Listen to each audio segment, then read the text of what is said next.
Let me ask you a question. What do you think of the Russian approach to hostage rescue, where the hostages can die, but the terrorists must not live?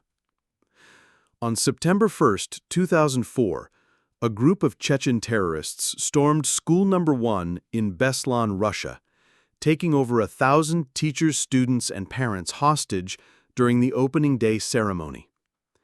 After a 52-hour standoff, the crisis ended with a full-scale assault by Russian special forces. According to official figures, while none of the 33 terrorists escaped, the operation also resulted in the deaths of 334 hostages, including 186 children. Over 800 more were injured. This rescue, with its horrific casualty count, is widely seen as the quintessential example of the Russian method. Yet for then-President Vladimir Putin, this win-the-battle, lose-the-war outcome didn't hurt his popularity. In fact, in the month following the tragedy, his approval rating actually rose to a high of 76%. Even more surprisingly, this shift in public opinion and the political reforms that followed became a key step in the rise of a new Chechen leader to the throne. The Second Chechen War, which had begun in August 1999, was largely over by early 2001. Under Putin's command, the Russian military had successfully crushed the main Chechen rebel forces and re-established control over most of Chechnya, including its capital, Grozny. However, the war that had made Putin president was not over. Surviving Chechen fighters melted into the mountains and cities, continuing their fight against Putin's government and its local Chechen proxies through ambushes, suicide bombings, and terrorist attacks. By 2004, although the rebel leadership had been severely weakened, its core figures were still active. The number one Chechen terrorist, Shamil Basayev, was determined to force the Kremlin to make concessions by inflicting mass civilian casualties. Under Basayev's direction, terrorist attacks surged after 2000. The 2002 Moscow theater hostage crisis left nearly 170 people dead, including 130 hostages. A suicide bombing at a Moscow metro station in February 2004 killed or injured nearly 200 people.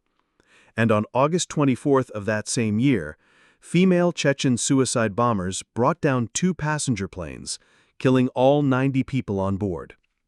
In the face of these attacks, Putin's stance was consistent and unyielding. No negotiations, only force.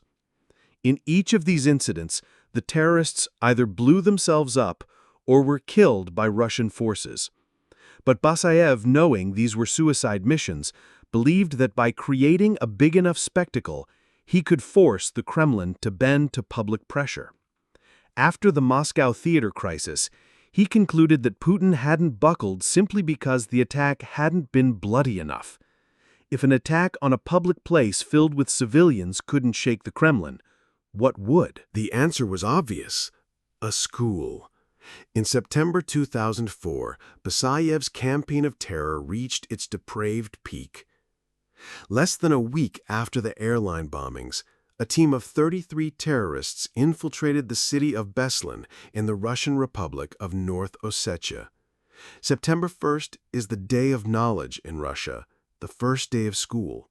Over 1,100 people, students, teachers, and parents, were gathered at Beslan's School Number 1 for the opening ceremony. At 9:15 a.m., the heavily armed terrorists stormed the school, successfully taking most of the people there hostage. Drawing on the experience of past attacks, Putin was informed almost immediately. Coincidentally, just as with the Kursk submarine disaster, he was on vacation at his presidential residence in Sochi, but this time he knew better. He immediately canceled his remaining schedule, including a meeting with the King of Jordan, and flew back to Moscow. He convened a top-level crisis command center with the heads of all his security services. Within 4 hours of the initial attack, Russian military and special forces had arrived on the scene and set up a three-layer cordon, completely surrounding the school. The terrorists had anticipated a strong response, but they believed that by taking children hostage, they could force Putin to the negotiating table. They issued their demands. First, an immediate and complete withdrawal of all Russian troops from Chechnya, and second, Russian recognition of an independent Chechen republic. But they had fatally misjudged their man. For Putin, who had risen to power on the back of his hardline victory in the Second Chechen War, agreeing to these demands would not only be political suicide, but would also earn him a permanent place on the nation's pillar of shame. His only option was to play for time, to wait for the terrorists, who had limited supplies, to make a mistake. The advantage of this strategy was that he wouldn't be seen as caving to terrorists. The disadvantage was that the timeline was entirely in the terrorists' hands. They had their own supplies, but the 1,000-plus hostages had been cut off from food and water from the beginning. By September 3rd, many of them were losing consciousness. At that moment, an explosion was heard inside the school's gymnasium where the hostages were being held. As the hostages began to panic and flee, the terrorists opened fire on them. The Russian special forces had no choice but to launch a full-scale assault. A bloody battle raged into the night. The final death toll was staggering. Of the 33 terrorists, 32 were killed and 1 was captured alive. 13 members of the Russian rescue team were killed, and 321 hostages died, including 186 children. The world recoiled in horror. While there have been many terrorist attacks that have killed hundreds of civilians, an attack that resulted in the deaths of so many children was, and still is, unprecedented. Putin himself understood the gravity of the situation. Just hours after the assault ended, in the early morning of September 4th, he flew to Beslan to visit the wounded survivors. He then immediately flew back to Moscow and delivered a hard-hitting televised address to the nation. In a rare admission of failure, he said, "We showed weakness, and the weak get beaten." The message was clear. To solve the problem of terrorism, both force and political reform were necessary. And at that moment, the terrorist leader, Basayev, gave him an unintentional gift. In a statement released after the attack, he openly claimed responsibility, expressing his great satisfaction with the operation's success and calling the dead terrorists heroes while completely ignoring the massive number of child casualties. No matter how he tried to spin it, taking children hostage had crossed a line that united all of humanity against him. Basayev's insane rant even prompted the other main Chechen separatist leader to immediately and publicly condemn the attack and deny any involvement.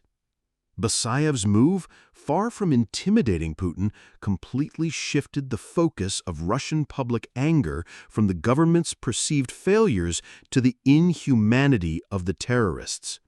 Riding this wave of popular support, Putin pushed through a series of reforms that would have been impossible before.